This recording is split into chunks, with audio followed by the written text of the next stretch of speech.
morning, student. Today I am going to start chapter 6, seed, its structure, types and germination. We will study about the seed structure, seed types and how seed germinate. Now, we all know that plant begins their life with seed and seed develops from ovule. When the seed found unfavorable condition, then they remains in dormant condition, means inactive condition. But when they get favorable condition, that is water, temperature and air, they start germination and grows in size. Now, first of all, before studying the seed germination, first of all we have to study the seed structure. This is the seed structure.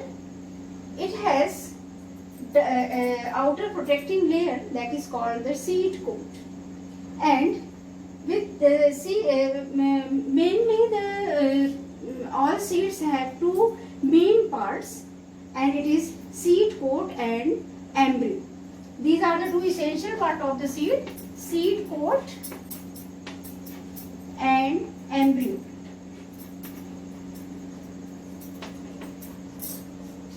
Now, seed coat is a protective layer and it divides into two parts. Outer tough layer is called seed coat, while the inner testa and the inner thin white layer is called tegmen. In this way, seed coat divides into two parts. Testa, outer layer is testa and inner layer is the tegmen. Now, after seed coat, a scar is present in each seed, and this scar is called hilum. It represents the point of attachment of the seed with its stalk. So, and below the hilum, a small microscopic opening is present, that is called the micropyle, and this micropyle helps in absorbing the water and also in exchange of the respiratory gases. This is about the seed coat. Now the next is the embryo. Now embryo is the young plant which is enclosed in a seed coat. It has several parts: the plumule and epicotyl, hypocotyl and radicle and cotyledons. These are the some main parts of the embryo, and all these parts constitute embryonic axis. And this embryonic axis attaches the cotyledons with each other, and all the germination process occurs in this embryonic axis. Now, plumule is the upper tip of the seed, and epicotyl is just below the plumule. Plumule, after germination, gives rise to shoot system, and at the below of the cotyledon, hypocotyl is present, and the basal tip of hypocotyl is called radicle. And this radicle, after germination, gives rise to a root system of the plant. Cotyledon is also called seed leaves. It contains food in it, and it provides the nourishment for the growing seed. If there is two cotyledons, that type of seed is called dicotyledonous seed. And if there is single cotyledon, that type of seed is called monocotyledon. This is all about the seed structure.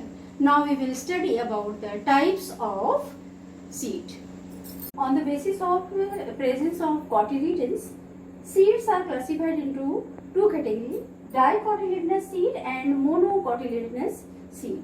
Dicotyledonous seeds are having two cotyledons, while monocotyledonous seeds are having single cotyledon. Now, on the basis of food storage, they are again classified into two categories: X albuminous and albuminous. X albuminous means the seed is food stored in cotyledons, not in endosperm. It is non-endospermic seed. And albuminous means seed stored in seed stored in endosperm, and so that they are called endospermic seed. Endosperm is a food storage tissue which is present only in some seeds, and in which they are present, that type of seed is called albuminous seed or endospermic seed. If they are not present, that type of seed is called ex-albuminous or non-endospermic seed. The examples are given here. Pea, gram, this type of seed shows are the example of non-endospermic seed, while castor, cotton are the example of endospermic seed. In monocotyledon, alisma is an aquatic plant. It is the example of ex-albuminous, means non-endospermic, and maize, wheat, rice, these are the endospermic seed, so that they are called endospermic monocotyledonous seed, and they are called albuminous seed. This is all about the types of seed. Now we will study in details about the structure of dicotyledon and monocotyledonous seed. This is the structure of dicotyledonous bean seed and monocotyledonous maize seed. This is non-endospermic and this is the endospermic seed. Now let the study when we peeled off the outer layer of the bean seed. We all know that bean seed is a kidney shaped seed, and the outer and it is protected by the double layer testa and tegmen. Both these cover fused together and they provide protection to the embryo, and scar is present called hilum, and it is present, it shows the point of attachment of the seed with the pod, and below the hilum a small microscopic pore is present called micropyle, which helps in the absorbing water and exchange of respiratory gases, diffusion of respiratory gases. And this is the structure, outer structure of the bean seed. When we peeled off the seed, the two seed leaves are seen, and these two seed leaves are called cotyledon. Since it is dicotyledon, so that there is two seed leaves are occurring, and that's why it is called dicotyledonous seed. And these two cotyledons are attached in the mid portion. That portion is called embryonic axis, and in that portion the upper hidden part of the seed called plumule. It is totally hidden. It is not outside the cotyledon, but the hypocotyledon or radicle is outside the dicotyledon. It gives rise on while the seed grows. The plumule gives rise to the shoot system, while the radicle gives rise to the root system of the plant. This is all about the structure of dicotyledonous bean seed. Now this is the monocotyledonous maize seed. It is endospermic seed, means in this food stored not in the cotyledon, but it is stored in the endosperm. The outer layer is fused, seed pod is fused with the fruit wall, and it is so that it makes the very hard covering of the seed. And this seed internally is when we study the longitudinal section of this seed, we get the two part of the seed. The upper part is called endosperm, in which food is stored, and the lower part is called embryonic axis. The endosperm is covered by the single thick layer of the cell, and it is called aileron layer. And in aileron layer, aileron grains are present, and it is proteinaceous in nature. Now in the lower part of the maize seed, it is called cotyledon, and cotyledon or scutellum. The other name of cotyledon of maize seed is called scutellum. The main function of the scutellum is to absorb the food from the endosperm and provide it to the growing embryo at the time of germination. Since it is a albuminous seed, means endospermic seed, so that no food is stored in the cotyledon, it is stored in the endosperm. So that here the function of the cotyledon or scutellum is to absorb the food from the endosperm and provide it to the growing embryonic axis. The upper part of the cotyledon is called, embryonic part is called plumule, and it gives rise to the shoot system. Primarily it is covered by a sheath that is called the coleoptile. And in the same way, the lower part of the seed is called radicle, which while growing gives rise to the root system, and it is also covered by a sheath, and that sheath is called coleorhiza. This is all about the structure of monocotyledonous male seed and dicotyledonous bean seed. Now germination of the seed. Germination is the process of broken down of reserve food in cotyledons into soluble form, and so that embryo starts to grow. This is the germination process. This germination process requires some necessary conditions, and these are the water, oxygen and temperature. These are the some necessary things which required for the germination. If these things are not required to the seed, then it becomes in dormant condition. When all the favorable condition provides to a seed, then it starts growing, and that type of seed is called growing seed. And if any of the condition is not provided to the seed, then it becomes dormant, and then it does not grow, and that condition is called dormant or dormant condition of the seed. Now, how these conditions are necessary for the seed? First is the water. Water softens the, and one more thing I want to tell you about the germination. Germination is the irreversible process. Means once the seed starts to grow, it cannot back to its dormant condition.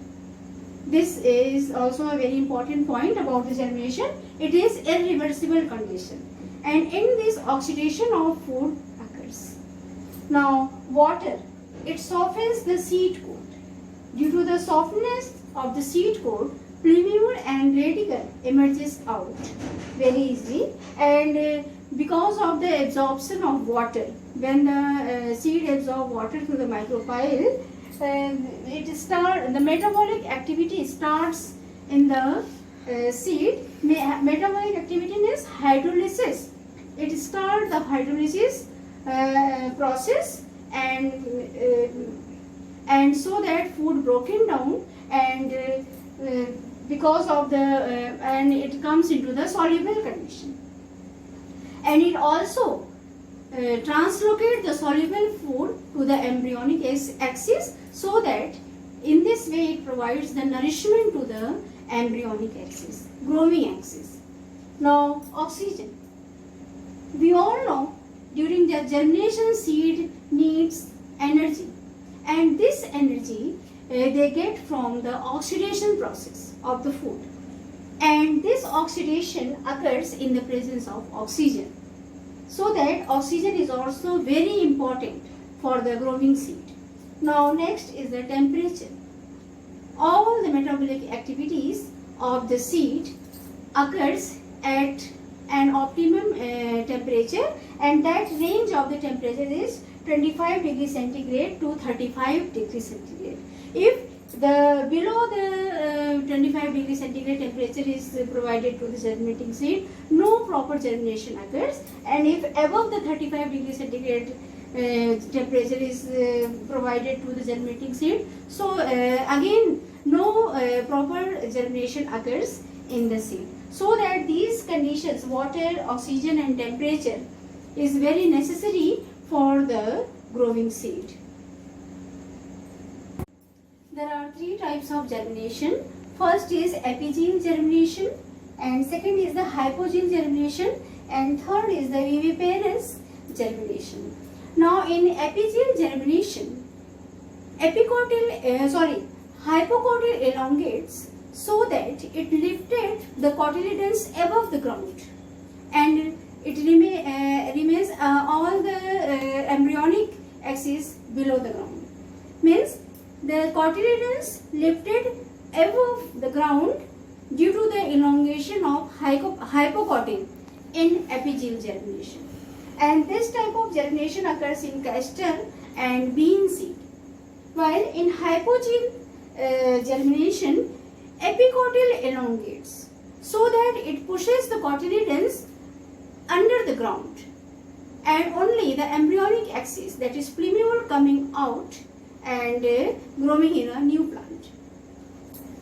The major difference between the apigeal and hypogeal is that in apigeal, hypocotyl elongates, while in hypogeal, epicotyl elongates.